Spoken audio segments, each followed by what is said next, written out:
hope you all are doing well today. It's starting to be a little cold up here in Canada, and it really makes me happy to look forward to planning the June event in Orlando in the sun when we start getting snow up here, and I have to tell you guys that, this is my precious mommy time when I film these videos. No babies up, no little kids running around. My husband is at work or at the gym. And so I take the time out of my day to share with you guys to help you profit. And I hope you guys really value it. I was honored actually to be recognized as one of the top 50 day trading blogs. So definitely check out my blog if you haven't already at cjanetrade.com. I'm going to get more into it now that I know that, people are really paying attention to it. And I do all of this to help you guys profit. I know what it was like to be in your shoes. I know the struggles. I know the pitfalls. And I want to try to help you be positive in your journey. Know that, yes, you are going to lose in the beginning. However, it's how you manage it. It's all about risk management. And in fact, I have somebody that reached out to me on Instagram saying, hey, I lost 10,000 in tops. And I don't want to offend you by bringing you up, but I want to bring it up as a lesson because honestly, if you don't have the ability to lose 10,000 or whatever you lose in a trade, then you've probably sized too large or you've gotten stubborn with your risk management. And it always goes back to risk management. You need to know your exit, whether it's to the downside of how much you're willing to lose or your exit as far as profit. Going into a trade, you have to have the entry and exit already mapped out in order to be profitable. You can see that Tops is a stock like Dries was back over a year ago, where these are life-changing stocks. They are low floats and they move very, very quickly. Another one is CREG, Craig. This one we traded this week, had it on my watch list for Friday morning, blew it out of the water right at open, and then it looked more like a short bias trade for the rest of the day.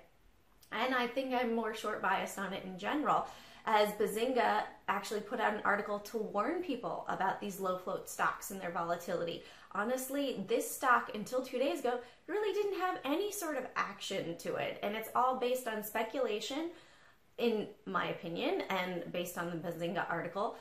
Speculation that Trump was there and it blew it up with volume. Then you have momentum traders, day traders that get on board and they say, hey, this is a low float stock that's moving. I'm going to jump into it. However, if you look back, it's the value of the stock might not really be there. The volume is insane in comparison to the daily average volume. So for people that are trading these low float stocks, you really need to be careful and you really need to understand the risk management in going forward, because the best thing that I can say is, unfortunately, to that person that lost 10,000 is step back, paper trade, get to be consistent. Go ahead. There's nothing that's going to miraculously bring back the money that you lose in any trade. It's all about trading properly, risk management. And if you need to step back from trading with real money, paper trade for a while, become consistent and confident. The number one thing is confidence in your trades. You need to understand where they are going, and you need to understand if it's a loser, get out quickly. As Dan Merkin mentioned, and it resonates with me on a daily basis, there's 4 different outcomes of a trade.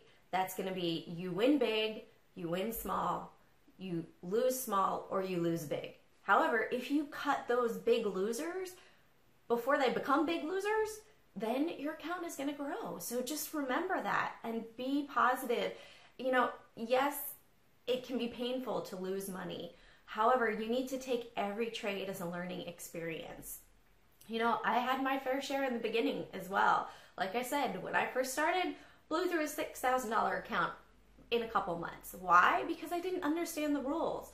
However, that doesn't mean that you need to give up. It just means that I was too green. I was getting in too big. I wasn't understanding the market. I wasn't understanding the price action.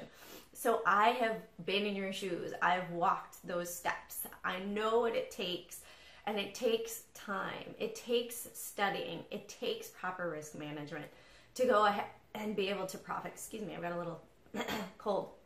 So definitely be careful with that. Oh, my little one is just waking up. So guys, I'm going to be really quick with my watch list here. For longs, we've got SORL with a support of 565 and a resistance of 578. This one does have 7.65 million in the float. And on Friday, the short volume was 53%. We also have IMMU with 1225 as a support and resistance of 1270. TLGT with a support of 355 and a resistance of 3.91. CRR with a support of 934 and a resistance of 990. Xnet, this one was brought up by Amy. She'd asked me about it. It does look like a good one that might have a pop right at open based on the fact that it had 57% short volume on Friday. So support of 1282 and a resistance of 1399. For shorts going into the week, I have Sage with a support of 94.89 and a resistance of 98.83. The next two actually were on my morning watch list, which I do send out every morning. Very affordable, less than $1 a trading day. So we have Pbyi with a support of 120 cents and a resistance of 106.35. Next one is TTD with a support of 49.60 and a resistance of 51.35. We have ESL with a support of 70.44 and a resistance of 71.35. And XON with a support of 11.50 and a resistance of 12. As always, guys, trade properly. I'm not a financial professional. All of this is based on my opinion, so make sure you do your due diligence before you get into a trade. Once again, trade with proper risk management. It can be hard to stomach those losses. And as always, carpe profit. Take those profits one trade at a time. Every green trade